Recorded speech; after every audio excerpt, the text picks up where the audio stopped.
2026-2027 ఆర్థిక సంవత్సరానికి తాను బాధ్యత వహిస్తున్న మంత్రిత్వ శాఖలకు నిధుల కేటాయింపు కోసం శాసనసభలో ప్రతిపాదన చేశారు ఉప ముఖ్యమంత్రి పవన్ కళ్యాణ్.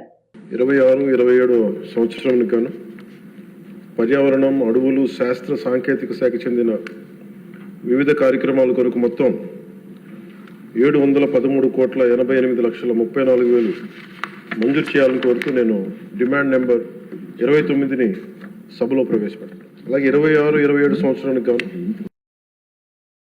15,485,91,88,000 రూపాయలు మొత్తం మంజూరు చేయవలసిందిగా ప్రభుత్వాన్ని కోరుతూ పంచాయతీ రాజ్ శాఖ బడ్జెట్ డిమాండ్ నెంబర్ 31ని ప్రవేశపెడుతున్నాం.